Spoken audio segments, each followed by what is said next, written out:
오늘의 이슈 포커스입니다. 취임 6개월을 맞은 문재인 대통령의 국정수행 지지율이 소폭 하락한 가운데 70%대를 유지했습니다. 여론조사기관 리얼미터 조사에 따르면 문 대통령의 지지율은 지난주보다 0.2% 내린 70.1%를 기록했습니다. 리얼미터는 최근 국정 지지율의 흐름은 정부의 외교적 성과가 조금씩 나타나고 있기 때문이라고 분석했습니다. 정당 지지도에선 민주당이 48.2%를 기록하며 1위를 굳건히 지켰고 자유한국당은 18.6%, 정의당은 5.8%를 기록했습니다.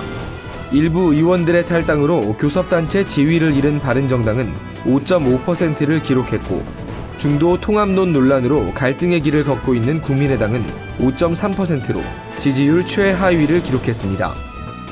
북한이 우리 정부의 유엔 북한인권 결의안 찬성을 적극 비난하고 나섰습니다.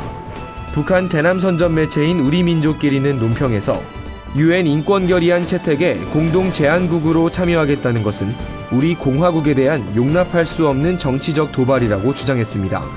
이어 북남 관계를 더욱 악화시키고 현 정권의 위기를 심화시키는 행동은 반드시 혹독한 대가를 치르게 될 것이라고 위협했습니다.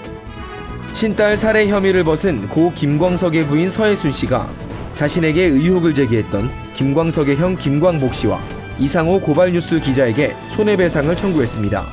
서혜순 씨의 변호인 박훈 변호사는 손해배상 청구 금액은 대법원의 위자료 산정 기준을 참작해 정할 것이라며 이와 함께 영화 김광석의 상영 금지와 비방금지 가처분 신청도 제기할 것이라고 예고했습니다. 한편 서혜순 씨는 김광복 씨가 제기한 사기 및 유기치사 혐의에 대해 무혐의 판결을 받은 바 있습니다.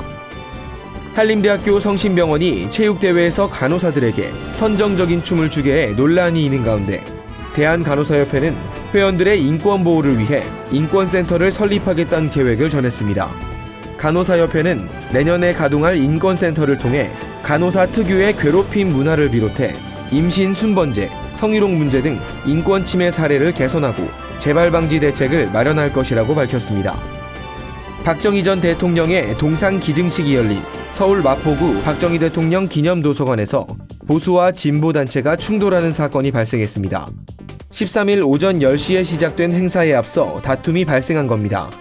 이들은 서로를 친일파와 빨갱이라고 비난하고 몸싸움을 벌여 경찰이 제지하기도 했습니다. 박정희 대통령 기념재단 좌승희 이사장은 원래는 개막식까지 할 계획이었지만 서울시와 협의가 안 돼 행사를 축소했다며 앞으로 법적 절차를 밟아 동상을 설치하겠다고 밝혔습니다. 이에 반대 입장을 전한 박정희 동상 설치 저지 마포 비상행동 측은 박정희는 민족을 배반한 친일 군인이자 임시정부의 반대편에서 교전을 수행한 명백한 적국 장교라며 청산의 대상이 될지언정 절대 기념 대상이 될 수는 없다고 주장했습니다. 구티비 뉴스 홍우연입니다.